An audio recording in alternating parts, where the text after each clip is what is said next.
By the way నా experience అనేది కూడా నేను ఒకసారి మీతో షేర్ చేయాలనుకుంటున్నాను. వెయిట్ లాస్ వాళ్లే కాదండి, ఎక్కువ వెయిట్ ఉండే వాళ్ళు కాదు, అండర్ వెయిట్ లో ఉండే వాళ్ళు కూడా చాలా ప్రాబ్లమ్స్ తో సఫర్ అవుతూ ఉంటారు. నా ఎక్స్పీరియన్స్ మీకు గానీ మీ ఫ్యామిలీలో ఎవరికైనా కూడా హెల్ప్ అవ్వచ్చు. ఒకసారి కొంచెం ఫోకస్ గా వినండి, చాలా మంచిగా హెల్ప్ అవుతుంది. ఈ ఫ్యామిలీలోకి రావడానికి గల మెయిన్ రీజన్, నేను బిఫోర్ అండర్ వెయిట్ లో ఉండేదాన్ని. ఇలా అండర్ వెయిట్ లో ఉన్నప్పుడు నాకు గ్యాస్ ప్రాబ్లము, కాన్స్టిపేషన్ ప్రాబ్లము, లో ఎనర్జీ లెవెల్స్, ఇమ్యూనిటీ చాలా తక్కువగా ఉండేది, పీరియడ్స్ సరిగ్గా వచ్చేవి కాదు, ఆకలి అసలు ఉండేది కాదు, నిద్రలో మజిల్ క్రామ్స్, ఒక రోజు ఒక కాలు నిద్రలో పట్టేసుకుంటే పక్క రోజు ఇంకో కాలు పట్టేసుకునేది. ఆ పెయిన్ చాలా విపరీతంగా ఉండేది, నడవడానికి కూడా చాలా ఇబ్బందికరంగా ఉండేది, నిద్ర సరిగ్గా పట్టేది కాదు ఆ పెయిన్ కి. అలా సఫర్ అవుతూ ఉన్నప్పుడు నా ఏజ్ 18 సంవత్సరాలు, డిగ్రీ చదువుతుండేదాన్ని. అలా సఫర్ అవుతున్నప్పుడు మా చుట్టుపక్కల వాళ్ళు, బంధువులందరూ కూడా ఎగతాళి చేసేవాళ్ళు, ఇంత సన్నగా ఉన్నావు, నీకు మ్యారేజ్ ఎలా అవుతుందని. అప్పుడు నేను వెయిట్ పెరగాలని నాన్ వెజ్ తినడం అలవాటు చేసుకొని ఐరన్ సిరప్లు, ఐరన్ క్యాప్సిల్స్ చాలా ట్రై చేశాను. ఎక్కడా రిజల్ట్ రాలేదు. పైగా మళ్ళీ కొంచెం ఎక్కువ తిన్నా కూడా నాకు స్టమక్ పెయిన్ వస్తుండేది. అలా సఫర్ అవుతున్న టైంలో నాకు మ్యారేజ్ అవడము, మ్యారేజ్ అయిన తర్వాత కూడా ప్రెగ్నెన్సీ కోసము 1 year పాటు మెడిసిన్స్ అనేది యూస్ చేశాను. ప్రెగ్నెన్సీ కన్ఫర్మ్ అయింది. ఆ ప్రాసెస్ లో మళ్ళీ నాకు హై బీపీ అనేది కూడా యాడ్ అయింది. ఈ బీపీని కంట్రోల్ లో పెట్టుకోవడానికి ఫ్రీక్వెంట్ గా హాస్పిటల్ విజిట్ చేయడము, విజిట్ చేసిన ప్రతిసారి కూడా మెడిసిన్స్ మార్చిస్తుండే వాళ్ళు, కంట్రోల్ అవ్వట్లేదని. అలా 9 months అయిన తర్వాత నార్మల్ డెలివరీ అయ్యే ఛాన్స్ ఉండి కూడా సిజేరియన్ చేయాలి, ఇలా fits control, high BP control అవ్వట్లేదు, ఫిట్స్ వస్తుంది, ఇలా చేయకూడదు అని చెప్పి సిజేరియన్ సజెస్ట్ చేశారు. తర్వాత డెలివరీ అయిన తర్వాత మా బాబుతో కూడా నేను చాలా ఇబ్బంది పడ్డాను. అప్పుడు మా అబ్బాయి ఏజ్ 3 సంవత్సరాలు, నా ఏజ్ 28 years. మా బాబుకి 3 years అప్పుడు ఎక్కువగా సీజనల్ గా జలుబు, దగ్గుతో ఇబ్బంది పడుతూ వామిటింగ్స్, మోషన్స్ చాలా సఫర్ అయ్యాము ఆ టైంలో. అలా ఇబ్బంది పడుతున్నప్పుడు మామూలుగా యాంటీబయాటిక్స్ ఇచ్చేవాళ్ళు డాక్టర్స్, కంట్రోల్ అయ్యేది కాదు. మళ్ళీ సెలైన్ కూడా కట్టేవాళ్ళు. 3 సంవత్సరాల అబ్బాయికి సెలైన్ కట్టడానికి నరువు దొరక చాలా ఇబ్బంది పడ్డాము. ఆ సిచ్యువేషన్ లో అసలు నాకేం అర్థమయ్యేది కాదు, ఎందుకంటే లాస్ట్ 10 years నుంచి నేను ఇబ్బంది పడుతుంటే మళ్ళీ మా అబ్బాయికి కూడా హెల్త్ ఛాలెంజెస్, అసలు ఈ ప్రాబ్లమ్స్ నుంచి ఎలా బయటపడాలి, ఏం చేయాలని అర్థం కాక ఎక్కువగా ఒంటరిగా ఆలోచిస్తుండేదాన్ని. ఫ్యూచర్ ఏమవుతుంది, అసలు ఫ్యూచరే కనిపించట్లేదు, ఇంత ఏజ్ లో ఇన్ని ప్రాబ్లమ్స్ అన్నప్పుడు ఫర్దర్ గా లైఫ్ ఎట్లా లీడ్ చేయాలనేది చాలా ఇబ్బంది, ఆలోచించడానికి కూడా చాలా కష్టంగా ఉండేది. అలాంటి సిచ్యువేషన్ లో మా కోచ్ ద్వారా నాకు ఈ ఫ్యామిలీ పరిచయం అయిన తర్వాత నేను ఫస్ట్ హ్యాపీ టు హెల్ప్ వచ్చాను. Next 3 days live wellness club కి అటెండ్ అయ్యి అక్కడ ప్రతి ఒక్కరి ఎక్స్పీరియన్స్ విన్నాను. దాంతోపాటు ఏదైతే ఇన్ఫర్మేషన్ ఇవన్నీ చూస్తున్నప్పుడు ఒకసారి నేను కూడా ట్రై చేస్తే మంచిగా బెటర్ అవుతాను కదా అన్న ఉద్దేశంతో ఈ ఫుడ్ స్టార్ట్ చేయడం జరిగింది. ఇలా స్టార్ట్ చేసిన ఫస్ట్ రోజు నాకు వచ్చిన మంచి ఎక్స్పీరియన్స్ నేను గమనించింది, నా బాడీలో యాక్టివ్నెస్ ఇంక్రీజ్ అయింది, దాంతోపాటు మంచిగా ఆకలి కూడా పెరిగింది. పక్క రోజు నాకు మోషన్ ఫ్రీ అయింది, అది చాలా మంచిగా అనిపించింది. ఎప్పుడు చూడలేదు అంత మంచిగా ఫ్రీగా మోషన్ కి వెళ్ళడము, అది మంచిగా అనిపించి కంటిన్యూ చేస్తూ వచ్చాను. ఇలా కంటిన్యూ చేసే ప్రాసెస్ లో నాకు అమేజింగ్ గా మా coach guidance, live wellness club లో వచ్చే ఇన్ఫర్మేషన్ సపోర్ట్ తో 4 months లో 12 kgs వెయిట్ గెయిన్ అయ్యాను. బిఫోర్ నాకున్న ప్రాబ్లమ్స్ అన్నిటిని కూడా నార్మల్ చేసుకుంటూ మళ్ళీ నేను రెండోసారి కూడా కన్సీవ్ అయ్యాను. త్రూఅవుట్ ద ప్రెగ్నెన్సీ అంతా కూడా ఈ న్యూట్రిషన్ బ్రేక్ఫాస్ట్ గా తీసుకొని ఒక హెల్దీ బేబీకి బర్న్ ఇవ్వడం జరిగింది. ఈ రోజు మా ఇద్దరు పిల్లలు కూడా ఈ న్యూట్రిషన్, చైల్డ్ న్యూట్రిషన్ డైనోషేక్ తీసుకుంటూ ఇమ్యూనిటీ పరంగా చాలా హెల్దీగా ఉన్నారు. నేను వెయిట్ గెయిన్ అయ్యాను, మా హస్బెండ్ 11 kgs వెయిట్ లాస్ అయ్యారు. టోటల్ గా ఫ్యామిలీ అంతా కూడా చాలా మంచి రిజల్ట్స్ తీసుకొని ఈ రోజు హెల్దీ యాక్టివ్ లైఫ్ స్టైల్ అనేది లీడ్ చేస్తున్నాము. ఇంత మంచి రిజల్ట్స్ మాకు రావడానికి రీజన్ మా కోచ్ నేను ఎప్పుడు థ్యాంక్స్ చెప్తూనే ఉంటాను. Thanks to my coach, thank you, wonderful this community. Okay, ఈ రోజు మీ అందరు కూడా ఇక్కడ తెలుసుకోబోయే విషయము బోన్ హెల్త్ గురించి. అసలు బోన్ హెల్త్, బోన్స్ వీక్ అయిపోయి చాలా మంది సఫర్ అవుతూ ఉంటారు. చిన్న ఏజ్ లోనే బోన్స్ ఫ్రాక్చర్ అవ్వడము. అలా కాకుండా బోన్ ని మనం ఎలా హెల్దీగా ఉంచుకోవాలి, ఈ బోన్ హెల్దీగా ఉంచుకోవాలంటే మన డైట్ లో ఎలాంటి ఫుడ్స్ మనం యాడ్ చేసుకోవాలి, అసలు బోన్స్ ఎందుకు ప్రాబ్లమ్స్ లో పడుతున్నాయి, బోన్స్ ఎందుకు వీక్ అవుతున్నాయి అనే విషయాలన్నిటి కూడా ఈ రోజు మనం క్లియర్ గా తెలుసుకుందాము. మీరందరూ కూడా ఫోకస్ గా ఉండండి, బుక్ పెన్ నోట్ చేసుకోగలిగితే చాలా ఇన్ఫర్మేషన్ అనేది వస్తుంది ఈ రోజు. ఓకే, నెక్స్ట్ అసలు ఈ బోన్స్ అనేవి మనకి కొలాజిన్ తో తయారవుతాయి, మోస్ట్లీగా కొలాజిన్ తో తయారవుతాయి. ఈ బోన్ అనేది మనకి ఒక లివింగ్ టిష్యూ, అదే విధంగా ఎప్పుడు పెరుగుతూ ఉంటది అనమాట. ఇది గ్రోయింగ్ అయ్యేటువంటి టిష్యూ అనమాట, ఇది కణజాలము. ఈ collagen the same time calcium, ఈ రెండింటి కాంబినేషన్ లో మనకి బోన్ అనేది చాలా స్ట్రాంగ్ గా, ఫ్లెక్సిబుల్ గా మూవ్ అయ్యేదానికి, మనం ఎటు మూవ్ చేసినా కూడా మూవ్ అయ్యే విధంగా తయారై ఉంటుంది. ఈ బోన్స్ వచ్చి ఒక స్కెలిటన్ లాగా తయారవుతాయి అనమాట. ఒక స్కెలిటన్ ఫామ్ లో తయారయ్యి బోన్స్ అన్ని కూడా ఈ స్కెలిటన్ వచ్చేసరికి మనకి ఒక ఫ్రేమ్ లాగా ఉంటుంది. ఈ ఫ్రేమ్ వచ్చి మన బాడీకి ఒక ప్రాపర్ షేప్ అనేది ఇస్తుంది, ప్రాపర్ స్ట్రక్చర్ అనేది ఉండేదానికి ఈ స్కెలిటన్ అనేది మనకి సపోర్ట్ అవుతుంది. దాంతో పాటు ఈ లిగ్మెంట్స్, జాయింట్స్ ఇవన్నీ కూడా స్కెలిటన్ మజిల్ తో అటాచ్ అయి ఉండడం వల్ల మనకి మంచిగా మూవ్మెంట్ అయ్యేదానికి, హెల్దీగా, ఫిట్ గా, స్ట్రాంగ్ గా ఉండేదానికి, బోన్స్ అన్ని ఉండేదానికి సపోర్ట్ అవుతుంది. అదే విధంగా చిన్నపిల్లల్లో అప్పుడే పుట్టిన పిల్లలు ఉంటారు కదా, వాళ్ళకి బోన్స్ మొత్తం 270 బోన్స్ అనేవి ఉంటాయి. అవి ఏజ్ తో పాటు పెరుగుతూ డెవలప్ అవుతూ వస్తాయి. అవి చిన్న చిన్న బోన్స్ అన్ని కూడా మిక్స్ అయిపోయి మనకి 206 బోన్స్ పెరిగే కొద్దీ అడల్ట్స్ లో వచ్చి 206 బోన్స్ అనేవి 206 బోన్స్ అనేవి ఉంటాయి. మన స్కెలిటన్ ఏదైతే ఉందో మనము జెంట్స్ తో కంపేర్ చేసుకున్నప్పుడు లేడీస్ యొక్క స్కెలిటన్ అనేది కొంచెం తక్కువ సైజ్ లో ఉంటుంది. దాంతో పాటు వాళ్ళతో కంపేర్ చేసినప్పుడు మన స్కెలిటన్ సిస్టమ్ అనేది కొంచెం వీక్ గా కూడా ఉంటుంది. అయితే ఈ బోన్ లో ఏం జరుగుతుంది, లోపల ఈ బోన్ ఇన్సైడ్ ఏం జరుగుతుంది అనేది కూడా మనం తెలుసుకోవాలి. ఏం జరుగుతుంది ఈ బోన్ లోపల అంటే, మన బోన్ కి నెక్స్ట్ సార్, మన బోన్ లోపల మన బోన్ వచ్చేసరికి 3 రకాల పదార్థాలతో బోన్ అనేది మనకి తయారవుతుంది. ఈ 3 రకాల పదార్థాలు ఏంటంటే కాంపాక్ట్ బోను, దాంతోపాటు స్మూత్ బోను, దాంతోపాటు బోన్ మ్యారో. ఈ 3 రకాల పదార్థాలతో మనకి ఒక బోన్ అనేది తయారవుతుంది. First of all compact bone చూస్తే, ఈ కాంపాక్ట్ బోన్ అనేది మన బోన్ యొక్క అవుటర్ లేయర్ అనేది అవుటర్ లేయర్ తో తయారవుతుంది. ఇది చాలా గట్టిగా ఉంటుంది. మన బోన్ లో మెజారిటీగా 80% ఎక్కువ స్ట్రాంగ్ గా గట్టిగా ఉంటాయి అనమాట. 80% వరకు ఈ కాంపాక్ట్ బోన్ అనే ఉంటుంది మన బోన్ లో. దాంతోపాటు ఈ కాంపాక్ట్ గట్టిగా ఈ బోన్ ఉండడం వల్ల మన వెయిట్ ని మనము బ్యాలెన్స్ చేసుకోగలుగుతాము. వెయిట్ ని బ్యాలెన్స్ చేసుకునేటువంటి సపోర్ట్ కూడా ఈ కాంపాక్ట్ బోన్ వల్ల మనకు దొరుకుతుంది. దాంతోపాటు స్పాంజ్ బోన్ కానీ చూస్తే, ఈ స్పాంజ్ బోన్ మన బోన్స్ లో ఒక 20% మాత్రమే ఉంటుంది. అది కూడా ఎక్కడ ఉంటుంది, ఆ స్పాంజ్ బోన్ ఎక్కువ కూడా హోల్స్ తో ఫిల్ అయి ఉంటుంది. ఇక్కడ చూసారు కదా, ఇట్లా హోల్స్ ఉంటుంది ఈ స్పాంజ్ బోన్ అనేది. ఈ మన ప్రతి బోన్ లో కూడా బోన్ చివరన ఎడ్జెస్ లో చివరికి వచ్చేటప్పటికి ఈ స్పాంజ్ బోన్ అనేది ఉంటుంది. ఈ స్పాంజ్ బోన్ లోనే మనకి బోన్ మ్యారో, దాంతో పాటు నర్వస్, బ్లడ్ వెజల్స్ ఇవన్నీ కూడా అక్కడే ఫిల్ అయి ఉంటాయి. అదే థర్డ్ వన్ బోన్ మ్యారో కానీ చూస్తే, ఈ బోన్ మ్యారో కూడా మనకి 2 రకాలుగా ఉంటుంది. Red bone marrow, yellow bone marrow. ఈ రెడ్ బోన్ మ్యారో ఎక్కడ ఉంటుందంటే మనకి ఇక్కడ షోల్డర్స్ దగ్గర, దాంతో పాటు ఈ ప్రక్కటెముకలు ఉంటాయి కదా, ఈ ప్రక్కటెముకల దగ్గర, ఈ బ్లడ్ వెజల్స్ లో, ఇట్లన్నిటిలో కూడా మనకి ఈ బోన్ మ్యారో అనేది ఉంటుంది. ఇది రెడ్ బోన్ మ్యారో. ఈ రెడ్ బోన్ మ్యారోలోనే మనకి red blood cells, white blood cells, platelets ఈ 3 కూడా అక్కడే ప్రొడ్యూస్ అవుతాయి అనమాట. దాంతో పాటు ఎల్లో బోన్ మ్యారో ఎక్కడ ఉంటుందంటే, ఇది పొడవుగా ఉండేటువంటి బోన్ మ్యారో. ఇది వచ్చి మనకి ఎవరికైతే తొడ భాగాల్లో ఈ బోన్ మ్యారో అనేది ఉంటుంది. ఎందుకంటే అక్కడే ఎక్కువగా ఫ్యాట్ కూడా ఉంటుంది. ఆ లాంగ్ బోన్ మ్యారో, పొడవాటి ఎముకలు, దాంట్లోనే ఈ ఎల్లో బోన్ మ్యారో అనేది ఉంటుంది అనమాట. నెక్స్ట్ సార్, తర్వాత మన బోన్ లో ఏమేమి సెల్స్ ఉంటాయి, బోన్ యొక్క సెల్స్ ఏంటి అంటే ఇవి 3 రకాలుగా ఉంటాయి. ఆస్టియోబ్లాస్ట్స్, దాంతో పాటు ఆస్టియోక్లాట్స్, ఆస్టియోసైట్స్ అనే 3 రకాల సెల్స్ అనేవి ఉంటాయి. దీంట్లో ఆస్టియోబ్లాస్ట్స్ కానీ చూస్తే ఫస్ట్ ది, దీంట్లో సెల్స్ ని బోన్ సెల్స్ ని ఫామ్ చేస్తాయి అనమాట. మన బోన్ లో ఉండేటువంటి బోన్ సెల్స్ ని ఫార్మేషన్ చేయడానికి ఈ ఆస్టియోబ్లాస్ట్స్ అనేవి హెల్ప్ అవుతాయి. ఎట్లా హెల్ప్ అవుతుందంటే, మనకి కొత్త బోన్స్ క్రియేట్ అవ్వడానికి కానీ, ఆల్రెడీ ఉండే బోన్స్ కొంతమంది ఫ్రాక్చర్ అయ్యి బ్రేక్ డౌన్ అయిపోతాయి కదా, ఆ బోన్స్ కూడా మళ్ళీ రిపేర్ అయ్యి కొత్తగా మంచి షేప్ రావడానికి కూడా మనకి ఆస్టియోబ్లాస్ట్స్ అనేవి హెల్ప్ అవుతుంది. ఈ బోన్ మ్యాట్రిక్స్ లో మనకి మినరలైజేషన్ అనేది అబ్జార్ప్షన్ అవ్వడానికి ఇది మంచిగా సపోర్ట్ అవుతుంది. తర్వాత నెక్స్ట్ వన్ ఆస్టియోక్లాట్స్. ఈ ఆస్టియోక్లాట్స్ వచ్చేసి బోన్స్ ఏదైతే ఫ్రాక్చర్ అవుతాయో, ఈ ఫ్రాక్చర్ అయిన బోన్స్ వాటికై అవే మళ్ళీ రీఅబ్జార్ప్షన్ అవ్వడానికి ఈ సెల్స్ సపోర్ట్ అవుతాయి. ఎక్కువగా మేజర్ గా ఈ ఆస్టియోబ్లాస్ట్స్ తో ఈ ఆస్టియోక్లాట్స్ ఈ 2 కలిసి వాటికై రిపేర్ అవుతూ మంచిగా బోన్స్ ఏదైతే ఫ్రాక్చర్ అయ్యాయో ఆ బోన్స్, ఫ్రాక్చర్ అయిన బోన్స్ రిపేర్ అవుతూ మంచి షేప్ వచ్చేదానికి కూడా ఇవి సపోర్ట్ చేస్తాయి. థర్డ్ వన్ వచ్చి మనకి ఆస్టియోక్లాట్స్. ఈ ఆస్టియోక్లాట్స్ మనకి ఆస్టియోబ్లాస్ట్స్, ఆస్టియోక్లాట్స్ ఈ రెండు టిష్యూల్ని కూడా మెయింటైన్ చేసుకోవడానికి ఈ ఆస్టియోసైట్స్ అనేవి మనకి హెల్ప్ అయ్యేటువంటి సెల్స్ అన్నమాట. ఇది మేజర్ గా ఈ ఆస్టియోసైట్స్ 95% కంటే ఎక్కువగా బోన్ సెల్స్ ని తయారు చేస్తాయి. అదే విధంగా మనకి బోన్స్ లో ఒక సెల్ నుంచి ఇంకో సెల్ కి కమ్యూనికేషన్ జరగాలన్నా, దాంతో పాటు మినరల్స్ ఎక్స్చేంజ్ అవ్వడానికి ఈ ఆస్టియోసైట్స్ అనేవి బాగా సపోర్ట్ అవుతుంది. ఓవరాల్ గా చెప్పాలంటే మనకి బోన్స్ ఫార్మేషన్ అవ్వడానికి మనకి ఆస్టియోబ్లాస్ట్స్ హెల్ప్ అయితే, రీఅబ్జార్ప్షన్ జరగడానికి ఆస్టియో క్లాట్స్ హెల్ప్ అవుతాయి.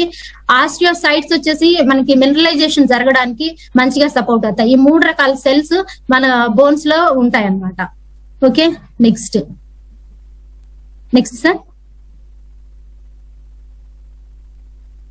నెక్స్ట్ సార్ బోన్ యొక్క పనితీరు కానీ చూస్తే మనము ఈ బోన్స్ మనకి ఏ విధంగా సపోర్ట్ అవుతాయి. ఈ పనితీరు ఏంటంటే మన బోన్స్ ని మంచిగా సపోర్ట్ చేయడానికి, మన బాడీని సపోర్ట్ చేసుకోవడానికి ఏ విధంగా సపోర్ట్ చేస్తుందంటే మనకి ప్రాపర్ షేప్ ఉండాలి. మనం ఈ బోన్స్ అన్ని కలిపి ఒక స్కెలిటన్ లాగా తయారయ్యి, ఈ స్కెలిటన్ కి ఒక ఫ్రేమ్ ఉంటుంది.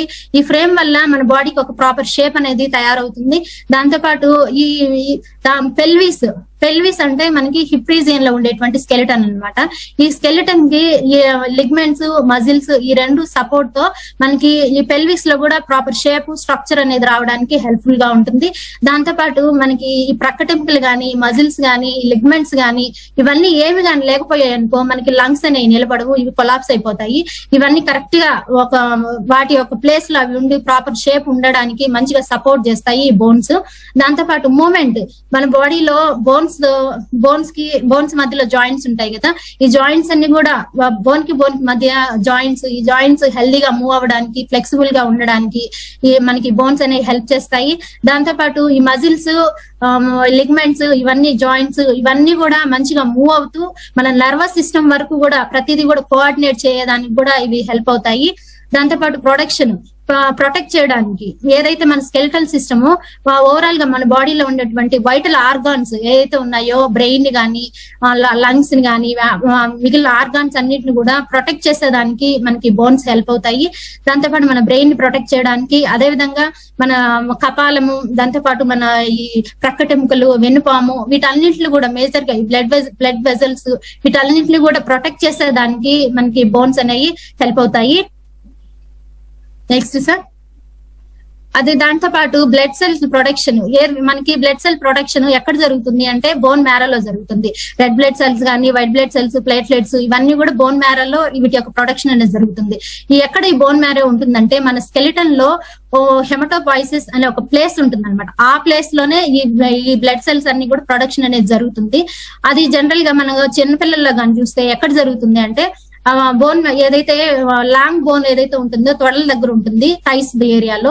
ఆ థైస్ ఏరియాలో ఈ హెమటోపాయిసిస్ అనేటువంటి ప్లేస్ ఉంటుంది. ఆ ప్లేస్ లోనే ఈ బ్లడ్ సెల్స్ అండ్ ప్రొడక్షన్ జరుగుతుంది. అదే విధంగా అడల్ట్స్, పెద్దవాళ్ళకి వచ్చేటప్పటికి ఎక్కువగా కపాలము, పెల్విస్ లో కపాలము, వెన్నుపాము ఈ ఏరియాల్లో వీళ్ళు ఎక్కువగా ఈ బ్లడ్ సెల్స్ ప్రొడక్షన్ అనేది జరుగుతుంది. అక్కడే స్కెలిటన్స్ అని ఉంటాయి కాబట్టి దాంట్లో ప్రొడక్షన్ అనేది బాగా జరుగుతుంది. హెమటోపాయిసిస్ అనేది ప్లేస్ ఉంటుంది అనమాట. దాంతో పాటు స్టోరేజ్, మన బాడీలో కాల్షియం ని స్టోర్ చేసుకోవడానికి సపోర్ట్ అవుతుంది ఈ బోన్స్. ఎట్లా సపోర్ట్ చేస్తుందంటే బోన్స్ ఈ కాల్షియం స్టోర్ చేసుకొని మిగిలిన ఆర్గాన్స్ అన్నిటికి కూడా కాల్షియం సరఫరాన్ని చేస్తాయి. దాంతో పాటు కాల్షియం మెటబాలిజం అనేది జరుగుతుంది అక్కడ. అలాగే ఐరన్ మెటబాలిజం ఏదైతే ఉందో మన బ్లడ్ లో ఐరన్ లెవెల్స్ కరెక్ట్ గా ఉన్నాయా లేదా, ఐరన్ లెవెల్స్ ను కరెక్ట్ గా మెయింటైన్ చేసుకోవడానికి, స్టోర్ చేసుకోవడానికి కూడా ఈ బోన్స్ అనేవి హెల్ప్ చేస్తాయి. దాంతో పాటు ఎండోక్రైన్ రెగ్యులేషన్, ఇది ఏదైతే ఉందో మన బోన్స్ లో కొన్ని హార్మోన్స్ రిలీజ్ అవుతాయి. ఆ హార్మోన్స్ ని మనము ఆక్టోకాల్సిన్ అనే హార్మోన్ అనమాట. అది ఈ హార్మోన్ ఏం చేస్తుందంటే మన బాడీలో బ్లడ్ లో షుగర్ లెవెల్స్ ఇంక్రీజ్ అవ్వకుండా చేస్తుంది.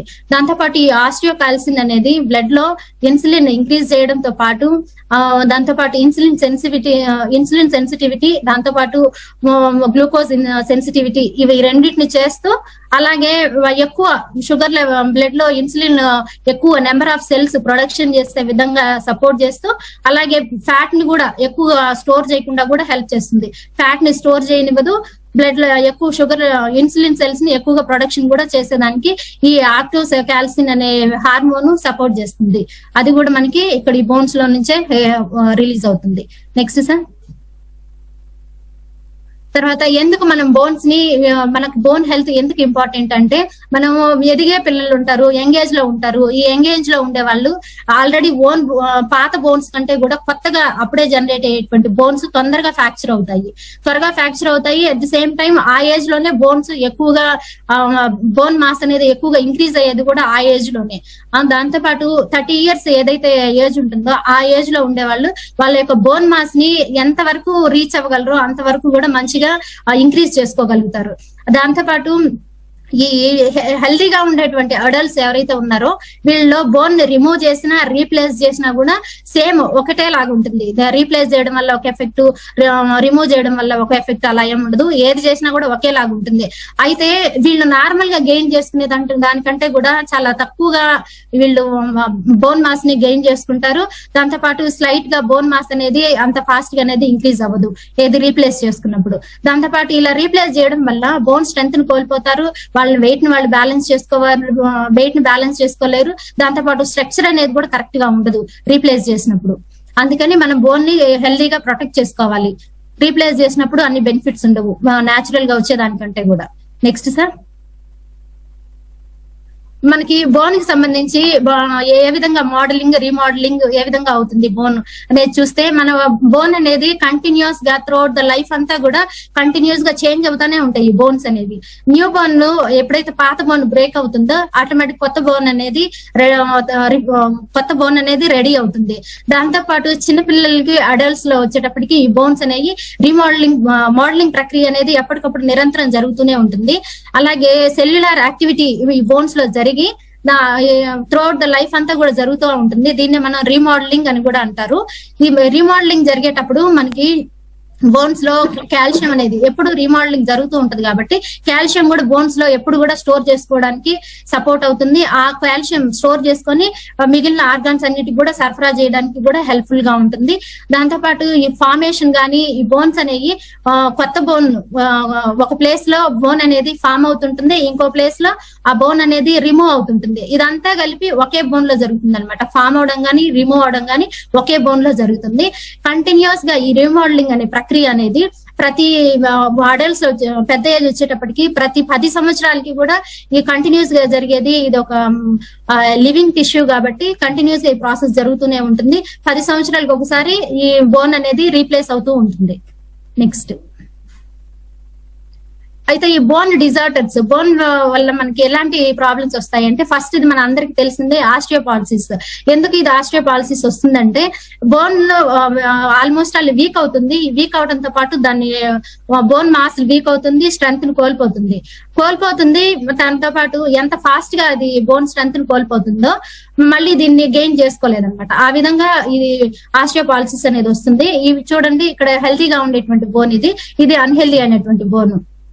దాంతో పాటు ఆర్థరైటిస్ కూడా ఎందుకు వస్తుందంటే, బోన్ కి మధ్య ఈ జాయింట్స్ ఏదైతే ఉన్నాయో ఆ గుజ్జు అనేది అరిగిపోవడము, ఈ జాయింట్స్ రాపిడి ఎక్కువైపోయి అక్కడ పెయిన్ అనేది ఎక్కువ వస్తుంది. ఆ ప్రాసెస్ లో ఇన్ఫ్లమేషన్ ఏర్పడి అది జాయింట్స్ ఉండే ప్రతి ఏరియాలో కూడా ఆ ఇన్ఫ్లమేషన్ అనేది వచ్చి ఈ ఆస్టియో ఆర్థరైటిస్ బారిన పడేదానికి ఛాన్సెస్ అనేవి ఎక్కువగా ఉన్నాయి.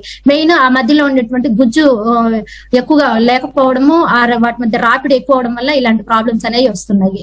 Okay, next sir. అయితే ఆస్టియో ఆర్థరైటిస్ మేజర్ గా ఎక్కడ వస్తుందంటే, ఇవి బోన్స్ అనేవి వీక్ అయిపోతూ ఉంటాయి. వీక్ అవడం ఎలా వీక్ అవుతాయి అంటే, ఎంత స్ట్రెస్ అనేది ఎక్కువైనా కూడా ఆ బోన్స్ అనేది ఫ్రాక్చర్ అయిపోతుంటాయి. కొంచెం దగ్గామన్నా కూడా ఆ బోన్స్ అనేవి ఫ్రాక్చర్ అయిపోతాయి. ఆ విధంగా బోన్స్ అన్ని లోపలంతా పాడైపోయి ఉంటాయి అనమాట. ఆ చిన్న మైల్డ్ గా వచ్చే ప్రాబ్లమ్స్ కూడా తట్టుకోలేనంత విధిగా ఇవి లోపల డ్యామేజ్ అయిపోయి ఉంటాయి. దాంతో పాటు ఎక్కువగా మేజర్ గా ఈ ఆస్టియో ఆర్థరైటిస్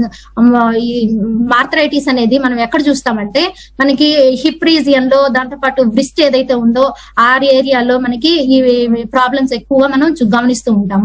దాంతో పాటు ఈ ప్రాబ్లమ్ ఎందుకు మేజర్ గా వస్తుంది అంటే, ఏదైతే ఆస్టియో ఆర్థరైటిస్ అనేది బోన్స్ అనేవి హెల్దీగా ఉండాలి. హెల్దీగా ఉండకుండా అన్హెల్దీ అయ్యేది ఎక్కువ అవుతుంది. కొత్త బోన్ అనేది జనరేట్ అయ్యేదానికి ఛాన్స్ లేదు. అందుకని ఈ ప్రాబ్లం అనేది ఎక్కువగా ఉంటుంది. దీంట్లో ఎట్లాంటి సింటమ్స్ వస్తాయంటే ఆస్ట్రో ఆర్థరైటిస్ గానీ వీటిలలో బోన్స్ కి సంబంధించి మేజర్ గా ఇలా ఈ ప్రాబ్లం వచ్చిందని మనం ఐడెంటిఫికేషన్ అనేది చేయలేము. మన బోన్ లాస్ అనేది ఎక్కువ అయిపోయిన తర్వాత, ఎక్కువ ప్రాబ్లం అనేది సివియర్ అయిన తర్వాత మాత్రమే మనం దీన్ని గమనించుకోగలుగుతాము. ఎక్కువ ఎక్కడ మనకి ప్రాబ్లం వస్తుందంటే బ్యాక్ పెయిన్ వస్తుంది. దాంతో పాటు మన హైట్ ను కూడా కోల్పోతుంటాము, ఎందుకంటే బోన్స్ అన్ని కూడా వీక్ అయిపోతుంటాయి కాబట్టి హైట్ లో కూడా వేరియేషన్ వస్తుంది. దాంతో పాటు మన పోస్చర్ మారిపోతుంది. దాంతో పాటు మనం ఏదన్నా పట్టుకొని అటు ఇటు మూవ్ అవ్వాలన్నా, బెండ్ అవ్వాలన్నా కూడా చాలా ప్రాబ్లమాటిక్ గా ఉంటుంది. ఇన్ని రకాల సింటమ్స్ అనేవి మనం గమనిస్తూ ఉండొచ్చు. నెక్స్ట్, మనకి ఎటువంటి ఫ్యాక్టర్స్ ఉన్నాయి, రిస్క్ ఫ్యాక్టర్స్ దేని వల్ల వస్తున్నాయి అంటే ఎక్కువగా ఫ్యామిలీ హిస్టరీ ఉందనుకోండి, దాని వల్ల కూడా ఇలాంటి రిస్క్లు వస్తూ ఉంటాయి. హార్మోన్ లెవెల్స్ కరెక్ట్ గా లేకపోవడం వల్ల వస్తాయి. మనకి ఎంగేజ్ లోనే మనకి లేడీస్ లో జెండర్ లో కూడా, అంటే జెండర్ ని బట్టి కూడా ప్రాబ్లమ్స్ అనేవి వస్తుంటాయి. ముందే చెప్పాను కదా, ఫిమేల్ లో తక్కువగా ఉంటుంది స్కెలిటన్ సిస్టమ్ అనేది. దాంతో పాటు ఈటింగ్ డిజార్డర్స్, మనం తీసుకునే ఫుడ్ లో మనకి బ్యాలెన్స్డ్ గా ఏదైతే ఉందో కాల్షియం ఇట్లాంటి మినరల్స్ అందకపోవడం వల్ల కూడా ఈ ప్రాబ్లమ్స్ వస్తాయి. అలాగే మెడికేషన్ ఎక్కువ యూజ్ చేయడం వల్ల కూడా ఇలాంటి ప్రాబ్లమ్స్ వస్తుంటాయి. అలాగే సెడెంటరీ లైఫ్ స్టైల్, ఒకే దగ్గర కూర్చో ఉండడం వల్ల బాడీకి ఎలాంటి కదలిక లేక బాడీకి విటమిన్ డి అందక కూడా ఇలాంటి ప్రాబ్లమ్స్ వస్తుంటాయి. ఎక్కువగా ఆల్కహాల్ కన్సంప్షన్, టొబాకో, దాంతో పాటు స్మోకింగ్ ఇలాంటి హ్యాబిట్స్ ఉన్నప్పుడు కూడా మనకి ఎక్కువ బోన్స్ ఫ్రాక్చర్ అయ్యేదానికి ఛాన్సెస్ అనేవి ఎక్కువగా ఉన్నాయి. నెక్స్ట్, అయితే వీటిని ఎలా ప్రివెంట్ చేసుకోవాలి అంటే మేజర్ గా బ్యాలెన్స్డ్ న్యూట్రిషన్ అనేది మనం యాడ్ చేసుకొని, ఎక్సర్సైజ్ కూడా యాడ్ చేసుకోవడం వల్ల మన బోన్స్ మనం హెల్దీగా ఉంచుకోవచ్చు. దాంతో పాటు అది ఒక రోజుతో చేసేది కాదండి, త్రూ అవుట్ ద లైఫ్ మనం దాన్ని ఒక హ్యాబిట్ గా అలవాటు చేసుకోవాలి. దాంతో పాటు మన తీసుకునే ఫుడ్ లో ప్రోటీన్ డైట్ ఉండే విధంగా చూసుకోవాలి. ఎందుకంటే ఇవే బిల్డింగ్ బ్లాక్స్ కాబట్టి ఈ బోన్స్ కి ఖచ్చితంగా మనం ప్రోటీన్ అనేది యాడ్ చేసుకోవాలి. మన వెయిట్ ను కూడా మనం మేనేజ్ చేసుకోవాలి. అంటే ఐడియల్ వెయిట్ లో ఉండాలి. ఎక్సెస్ వెయిట్ ఉన్నా కూడా బోన్స్ ఫ్రాక్చర్ అవుతుంటాయి, వెయిట్ ని బ్యాలెన్స్ చేసుకోలేక జాయింట్స్ పెయిన్స్ వస్తుంటాయి. అదే విధంగా అండర్ వెయిట్ లో ఉన్నా కూడా బోన్ లాస్ అయ్యేదానికి ఛాన్స్ ఉంది కాబట్టి మనం వెయిట్ ని కూడా బ్యాలెన్స్ చేసుకోవాలి. దాంతో పాటు మన ఫుడ్ లో కాల్షియం కూడా ఉండాలి. అది ఎలా ఉండాలి అంటే ఏజ్ ని బట్టి 18 సంవత్సరాల నుంచి 50 సంవత్సరాల లోపల ఉండే వాళ్ళకి 1000 mg అనేది రిక్వైర్మెంట్. దాంతో పాటు 50 సంవత్సరాల నుంచి 70 సంవత్సరాలు ఈ మధ్యలో ఉండే వాళ్ళకి 1200 mg అనేది మనకి కాల్షియం అనేది అవసరం అన్నమాట. ఈ విధంగా మీరు మీ ఫుడ్ లో మీరు ఉండేటట్లు ప్లాన్ చేసుకోవాలి. Next, vitamin D. కాల్షియం బాడీకి బాగా అబ్జార్ప్షన్ అవ్వాలంటే మనకి విటమిన్ డి కూడా చాలా అవసరము. కాల్షియం తీసుకున్నా కూడా విటమిన్ డి లేకపోతే కాల్షియం అనేది మనకి అబ్జార్ప్షన్ అవ్వదు. నెక్స్ట్ సార్, దాంతో పాటు జింక్ కూడా కాల్షియము, దాంతో పాటు ఏదైతే మినరల్స్ ఉన్నాయో ఇవి మన బాడీకి అబ్జార్ప్షన్ అవ్వాలి, బోన్స్ కి అబ్జార్ప్షన్ అవ్వాలంటే జింక్ ఉండాలి. దాంతో పాటు మెగ్నీషియం కూడా ఉండాలి. విటమిన్ డి, కాల్షియము ఈ రెండు బాడీకి అబ్జార్ప్షన్ అవ్వాలంటే, రెగ్యులేషన్ కరెక్ట్ గా ఉండాలంటే మెగ్నీషియం కూడా ఉండాలి. దాంతో పాటు విటమిన్ ఏ, ఈ విటమిన్ ఏ అనేది సాల్యుబుల్, వాటర్ సాల్యుబుల్ విటమిన్ అనమాట. ఓకే, సారీ, ఫ్యాట్ సాల్యుబుల్ ఇది విటమిన్ ఏ అనేది. ఇది కూడా మనకి బోన్స్ స్ట్రాంగ్ గా ఉండేదానికి సపోర్ట్ చేస్తుంది. ఈ బోన్స్ సెల్స్ అనేవి ఫామ్ అవ్వాలన్నా, బ్రేక్ డౌన్ అవ్వకుండా ఉండాలన్నా మనకి విటమిన్ ఏ అనేది చాలా అవసరము. దాంతో పాటు B12, ఈ B12 కూడా మనకి బోన్స్ సెల్స్ బిల్డ్ అవడానికి, అంటే బోన్ సెల్స్ ఫామ్ అవడానికి విటమిన్ B12 అనేది చాలా అవసరము. దాంతో పాటు విటమిన్ సి, ఈ విటమిన్ సి కూడా మన బోన్స్ ని హెల్దీగా ఉంచుకోవడానికి, దాంతో పాటు గమ్ లాగా స్ట్రాంగ్ గా ఉండడానికి సపోర్ట్ అవుతుంది. దాంట్లో ఈ విటమిన్ సి ఉండడం వల్ల కొలాజిన్ ఫార్మేషన్ కూడా బాగా జరుగుతుంది, మినరలైజేషన్ కూడా బాగా జరుగుతుంది. ఓకే, నెక్స్ట్, దాంతో పాటు విటమిన్ కే, విటమిన్ కే కూడా మనకి చాలా అవసరము. ఈ విటమిన్ కే అనేది తగ్గిపోవడం వల్ల బోన్స్ ఫ్రాక్చర్స్ అనేవి ఎక్కువగా అవుతాయి.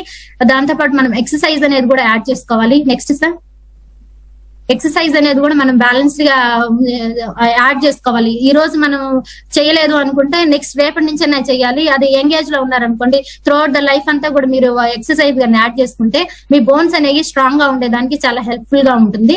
అయితే మనకి కావాల్సిన, మన ఫుడ్ లో కావాల్సినటువంటి ఈ విటమిన్స్, మినరల్స్ అన్ని కూడా మన ప్రెసెంట్ తీసుకునే ఫుడ్ లో అందట్లేదు. దానివల్ల ఇన్ని ప్రాబ్లమ్స్ వస్తున్నాయి. బ్యాలెన్స్డ్ గా ఎట్లా యాడ్ చేసుకోవాలి అంటే మన దగ్గర ఫార్ములా 1 న్యూట్రిషన్ షేక్ మిక్స్ ఉంది కదా, దీంట్లో వచ్చి మనకి విటమిన్ ఏ, ఈ B12, B6 ఇవన్నీ కూడా బ్యాలెన్స్డ్ గా అందుతాయి. కాల్షియము అన్ని కూడా లో క్యాలరీలో దొరుకుతాయి. నెక్స్ట్ సార్, ఇవన్నీ కూడా మనకి లో క్యాలరీలో దొరుకుతాయి కాబట్టి దీన్ని మనం బ్రేక్ఫాస్ట్ గా రీప్లేస్ చేసుకున్నప్పుడు మన బోన్స్ కి కావాల్సినవన్నీ కూడా మనం సఫిషియెంట్ గా ఇవ్వచ్చు.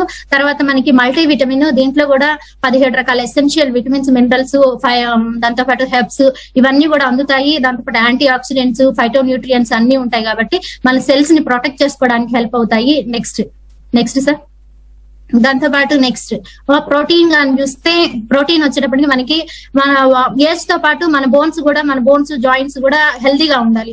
అలా ఉండాలంటే ఫస్ట్ మనం ఎక్సర్సైజ్ యాడ్ చేసుకోవాలి. ఎక్సర్సైజ్, ఫిజికల్ యాక్టివిటీ యాడ్ చేసుకున్నప్పుడు మన బోన్స్ గానీ జాయింట్స్ గానీ హెల్దీగా ఉంటాయి మన ఏజ్ కి తగ్గట్టు. మనం ప్రతిరోజు ఎక్సర్సైజ్ చేయాలంటే మన ఫుడ్ లో ప్రోటీన్ గా లేకపోయింది అనుకోండి, ప్రతిరోజు మన బాడీ సపోర్ట్ చేయదు. అందుకని చెప్పి మనం మన ఫుడ్ లో ప్రోటీన్ యాడ్ చేసుకొని, పర్సనలైజ్ ప్రోటీన్ పౌడర్ యాడ్ చేసుకొని, అడిషనల్ గా మీరు వర్కౌట్ కూడా యాడ్ చేసుకోవడం వల్ల మీ ఏజ్ కి తగ్గట్టు మీ బోన్స్ జాయింట్స్ హెల్దీగా ఉంటాయి. దానికి కూడా చాలా మంచిగా మనకి పర్సనలైజ్ ప్రోటీన్ పౌడర్ అనేది హెల్ప్ అవుతుంది. Next calcium sir. ఈ కాల్షియం అనేది దీంట్లో మెగ్నీషియం, నెక్స్ట్ సార్ ఈ కాల్షియం లో మనకి మెగ్నీషియం, విటమిన్ డి రెండు ఉంటాయి కాబట్టి ఈ కాల్షియం మన బాడీకి అబ్జార్ప్షన్ అవుతుంది. జస్ట్ మనకు బోన్స్ కి మాత్రమే కాదండి కాల్షియం, మన హెయిర్ కి, టీత్ కి, వీటికి కూడా చాలా మంచిగా సపోర్ట్ అవుతుంది. ఏజ్ పెరిగే కొద్దీ మన తీసుకునే ఫుడ్ లో కాల్షియం అనేది తగ్గడం వల్ల మనకి ఆస్టియోపారోసిస్ అని ఇప్పుడు చెప్పినటువంటి వ్యాధులు వచ్చేదానికి ఛాన్స్ ఉంది. కాబట్టి అలాంటి మేజర్ ప్రాబ్లమ్స్ రాకుండా ఉండాలంటే మనం మన డైట్ లో ఫార్ములా న్యూట్రిషన్ షేక్ మిక్స్ తో పాటు కాల్షియం కూడా యాడ్ చేసుకున్నప్పుడు మనకు బాడీకి కావాల్సినటువంటి 1000 mg నుంచి 1200 mg వరకు మనము బ్యాలెన్స్డ్ గా, మొత్తం రాకపోయినా కూడా కొంతలో కొంత మనం యాడ్ చేసుకోగలుగుతాము. నెక్స్ట్ దాంతో పాటు జాయింట్ సపోర్ట్. ఈ జాయింట్ సపోర్ట్ ఏదైతే మనకి జాయింట్స్ మధ్య ఈ కొలాజిన్ అనేది బ్యాలెన్స్డ్ గా లేకపోవడం వల్ల జాయింట్స్ పెయిన్స్ వస్తుంటాయి కదా, దానికి వండర్ఫుల్ గా మనకి జాయింట్ సపోర్ట్ అనేది హెల్ప్ అవుతుంది అలా పెయిన్స్ రాకుండా. ఎలా అంటే దీంతో గ్లూకోజమైన్, స్క్విల్టేరియా అనే రూట్ ఎక్స్ట్రాక్ట్స్ ఉంటాయి. దీంతో పాటు మ్యాంగనీస్, కాపర్ అనే ట్రేస్ మినరల్స్ కూడా ఉంటాయి కాబట్టి మనకి ఈ జాయింట్స్ ని హెల్దీగా ఉంచుకోవడానికి చాలా బాగా సపోర్ట్ అవుతుంది. ఇది మీ ఎవరైతే ఉన్నారో ప్రెగ్నెంట్ లేడీస్ ఉంటారు, అట్లాంటి వాళ్ళు మీ డాక్టర్ కన్సల్టేషన్ తో దీన్ని యాడ్ చేసుకోవచ్చు. లేదా నార్మల్ పీపుల్ అయితే మామూలుగానే తీసుకున్నారంటే మీకు చాలా బాగా హెల్ప్ అవుతుంది మీ యొక్క జాయింట్స్ ని హెల్దీగా ఉంచుకోవడానికి. Okay, thank you so much అండి. ఇది నా సైడ్ నుంచి. Back to Kavitha madam. Wow, what a wonderful presentation.